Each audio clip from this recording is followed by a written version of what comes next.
जय श्री कृष्णा, राधे राधे। स्वागत है आपका आपके अपने चैनल द रिलीजियस लाइफ में। कान्हा जी की कृपा आप पर और आपके परिवार पर हमेशा बनी रहे। दोस्तों, आज के वीडियो में हम जानने वाले हैं कि साल 2024 का दूसरा और अंतिम खरमास कब से आरंभ हो रहा है और कब समाप्त होगा। इसके साथ ही ये भी जानेंगे कि इस खरमास का किन राशियों पर कैसा असर पड़ने वाला है, कौन से काम हमें इस खरमास में करने चाहिए और कौन से काम नहीं करने चाहिए। इस सब के बारे में हम आज के इस वीडियो में जानेंगे। तो अगर आपको इस प्रकार के वीडियो पसंद है तो आप इस चैनल को सब्सक्राइब कर सकते हैं, और वीडियो अगर आज का अच्छा लगता है तो वीडियो को लाइक भी अवश्य कीजिए। साथ ही साथ अपने दोस्तों और रिश्तेदारों में ज़्यादा से ज़्यादा इस वीडियो को शेयर कर दीजिए। तो चलिए अब हम ये जान लेते हैं कि यह खरमास होता क्या है। देखिए, साल में 2 खरमास होते हैं और दोनों ही 1 महीने के लिए होते हैं, और इस 1 महीने में कोई भी शुभ काम नहीं किया जाता। अब ये खरमास लगता कैसे है और क्यों लगता है, तो देखिए, हर महीने सूर्य एक एक राशि में प्रवेश करता है। जब सूर्य मीन राशि में और धनु राशि में प्रवेश करते हैं, तब ये दोनों राशि में प्रवेश करने पर खरमास लगता है, क्योंकि ये दोनों राशियां गुरु की राशियां हैं। और जब सूर्य इन राशियों में प्रवेश करता है तो गुरु के प्रभाव को कम कर देता है, और गुरु के घर में होने के कारण सूर्य का जो प्रभाव है वो भी कम हो जाता है। तो सूर्य और गुरु दोनों का ही जो बल होता है वो हीन हो जाता है। इसलिए इन मास में कोई भी शुभ काम नहीं किया जाता, क्योंकि कोई भी शुभ काम करने के लिए गुरु और सूर्य दोनों का बलवान होना बहुत आवश्यक होता है। तो इसलिए इस 1 महीने में जो खरमास कहलाता है उसमें कोई भी शुभ काम नहीं किया जाता। खरमास में केवल पूजा पाठ, स्नान आदि, दान पुण्य, पवित्र नदियों का स्नान, ये सब करना शुभ माना जाता है। तो आइए अब हम ये जान लेते हैं कि साल 2024 का दूसरा और अंतिम खरमास कब आरंभ होगा और कब समाप्त होगा।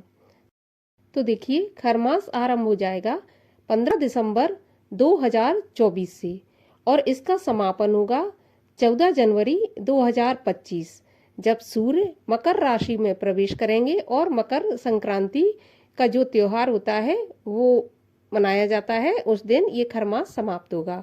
इस बार मकर संक्रांति 14 जनवरी को ही मनाई जाएगी। इसी दिन स्नान किया जाएगा और उसी दिन खरमास भी समाप्त होगा, और शुभ और मांगलिक कार्य जो कि रुके हुए होते हैं वो फिर से आरंभ हो जाएंगे। अब चलिए हम ये जान लेते हैं कि खरमास में हमें कौन से कार्य वर्जित होते हैं जो कि नहीं करने चाहिए, क्योंकि उनका हमें शुभ फल प्राप्त नहीं होता। इसीलिए खरमास में ये काम हमें बिल्कुल भी नहीं करने चाहिए। तो देखिए, खरमास लगने से पहले ही आप काम ये कर लें अपने, नहीं तो खरमास की बात करें। कौन कौन से काम, जैसे विवाह है, सगाई करना है आपको, किसी मूर्ति की प्राण प्रतिष्ठा करनी है, या यज्ञोपवीत संस्कार करना है, आप मकान बनवाना चाहते हैं तो घर की नींव वगैरह आप खरमास में बिल्कुल भी ना रखें।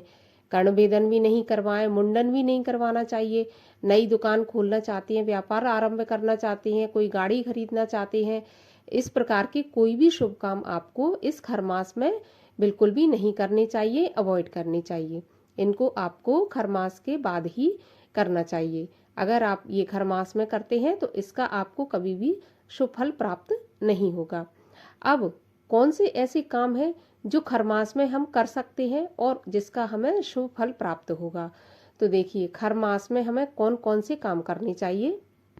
खरमास आरंभ होते ही हमें जप, तप, विष्णु पूजन, सूर्य की पूजा, विष्णु सहस्त्र नाम का पाठ, इसके अलावा गीता जी का पाठ, गजेंद्र मोक्ष का पाठ, रामायण, भगवत गीता, तीर्थ स्थानों में स्नान, तीर्थ सेवा, गरीबों ब्राह्मणों को दान देना, इसके अलावा पीपल पूजा, तुलसी पूजा, ये सब हमें इस खरमास के दौरान करनी चाहिए। हमें इसका अनंत गुना फल प्राप्त होता है, 1000 गुना बढ़कर फल इसका हमें प्राप्त होता है। तो हमें पूजा पाठ, दान पुण्य, सेवा भाव जितना भी हो सके वो हमें इस खरमास के दौरान करना चाहिए।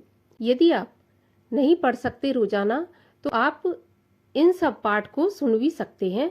मेरे चैनल पर आपको ये सब मिल जाएंगी आपको। आदित्य हृदय स्तोत्र का पाठ भी मिल जाएगा, गजेंद्र मोक्ष का भी मिल जाएगा, आप राम रक्षा स्तोत्र का पाठ भी कर सकते हैं, ये भी आपको मेरे चैनल पर मिल जाएगा, तो आप जाकर देख सकते हैं।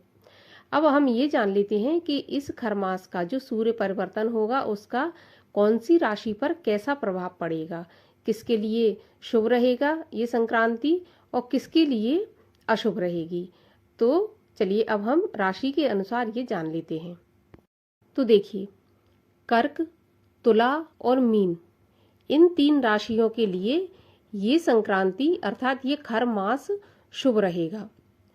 इसके अलावा मेष, मिथुन, सिंह, वृश्चिक, धनु, कुंभ, इन राशियों के लिए सामान्य प्रभाव रहेगा। जैसा चल रहा है इनके साथ वैसा ही होता रहेगा। अब वृषभ, कन्या और मकर, इन 3 राशियों को थोड़ा सावधान रहने की आवश्यकता है। इनके लिए थोड़ा सा अनिष्टकारी ये खरमास रहने वाला है। तो इन 3 राशियों को थोड़ा संभल कर, एहतियात बरत कर और भगवान की सेवा पूजा भाव से ये खरमास गुजारना चाहिए। तो राशियों में इस प्रकार इस खरमास का फल रहने वाला है। और फिर आपको खरमास के दौरान पूजा पाठ हमेशा करते रहना चाहिए। इससे भगवान श्री विष्णु की भी कृपा प्राप्त होती है, सूर्य देव की कृपा प्राप्त होती है, भगवान बृहस्पति देव की भी कृपा प्राप्त होती है। क्योंकि देखिए, जब कोई बलहीन होता है और हम उसका बल बढ़ाने के लिए कोई पाठ करते हैं, पूजा करते हैं, तो निश्चित रूप से उनसे हमें आशीर्वाद ही प्राप्त होगा। जो भी अनिष्टकारी हमारा समय होगा वो हमारा शुभ समय में परिवर्तित हो जाएगा। तो खरमास के बारे में आपको ये जानकारी कैसी लगी मुझे ज़रूर बताइए कमेंट बॉक्स में, और अच्छी लगी हो तो लाइक भी ज़रूर कीजिए, चैनल को सब्सक्राइब कर लीजिए। अब मैं मिलती हूँ आपसे अगली वीडियो में किसी और जानकारी के साथ। तब तक के लिए हरे कृष्ण।